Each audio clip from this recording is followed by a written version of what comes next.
Bloomberg Audio Studios. Podcasts, radio, news. This is Bloomberg Businessweek with Carol Massar and Tim Stenovec on Bloomberg Radio.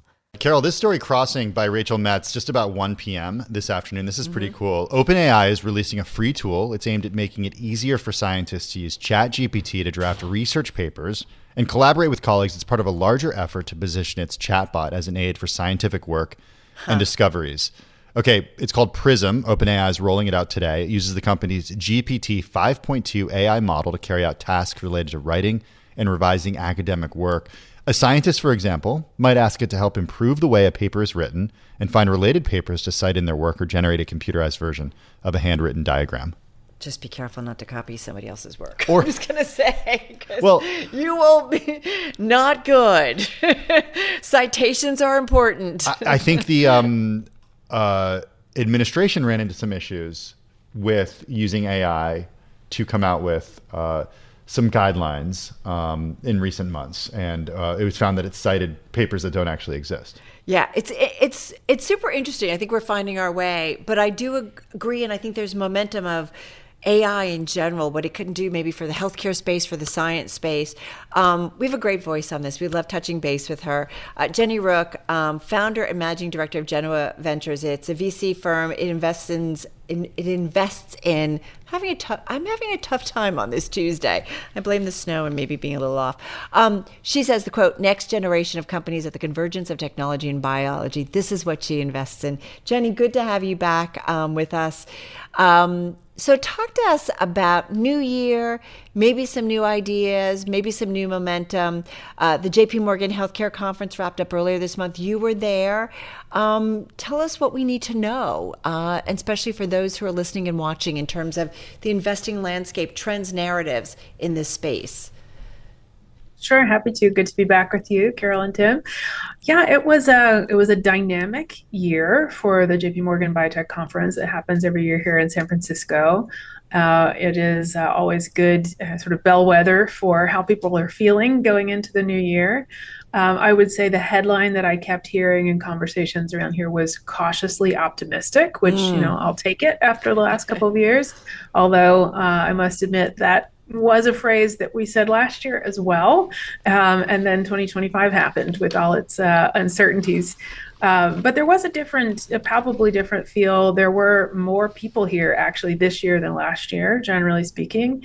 Events were quite well attended. And I think there was a lot of energy around the very real impacts, as you were just talking about, of AI on health and science, and also some of the shifts in the availability of funding, both public and private, for advancing healthcare and science, actually along the lines of your previous guest. So I would say, in general, lots to be excited about, again, perhaps cautiously. Yeah, we spoke to just a couple of weeks ago from the JPM conference. We heard from some of the heads or chairs of the biggest pharmaceutical companies out there.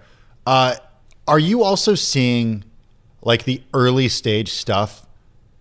Are you seeing a lot of opportunities there still? Because as we've spoken to you a lot about, over the last year, a lot of that stems from academic research. There are questions about funding. We just spoke about it with Janet Lauren at, in these universities, and that funding drying up from the federal government. Is that excitement still there? Are the opportunities still there?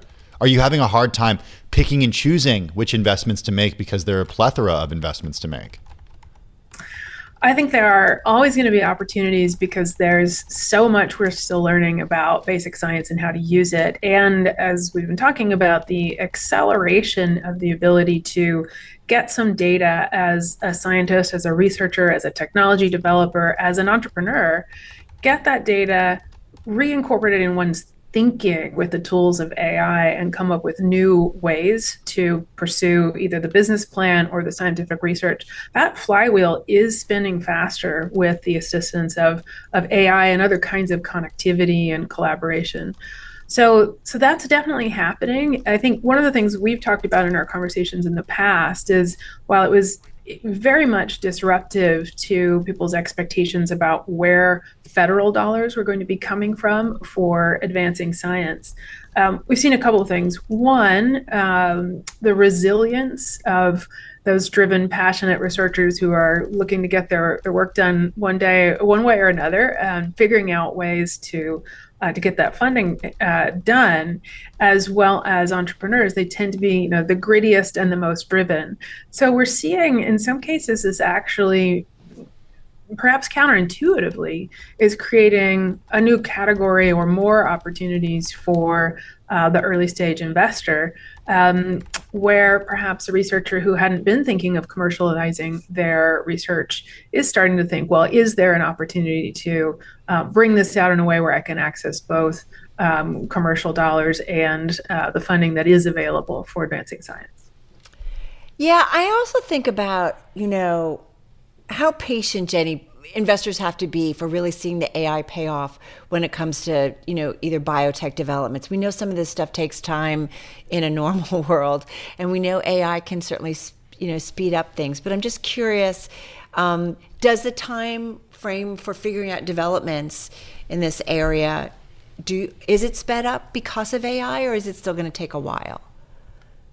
This is such an important point, Carol. We have to keep in mind that many of the accelerations that we're talking about that AI can bring to the practice of science is still happening at the beginning of a journey to, for example, bring a new intervention or diagnostic product to market. And so perhaps it can help us come up with novel medicines or novel targets for medicines. But we're still looking at the beginning of the multi-year, many hundreds of millions of dollars journey to bring a drug properly through clinical development. So I think it is important, to your point, to temper our excitement about that potential impact with the overlay of the timelines that it takes to actually properly investigate and develop and launch medicines. Very cool stuff. I was thinking about, too, we had a conversation with Kathy Wood and talking about AI, certainly in healthcare and drug development. She's bullish. Well.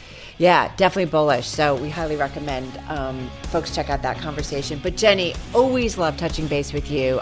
Certainly an important area to have on our radar. And that, of course, was Jenny Rooke, founder and managing director of Genoa Ventures. Good to check in with her. Joining us from the West Coast, San Francisco.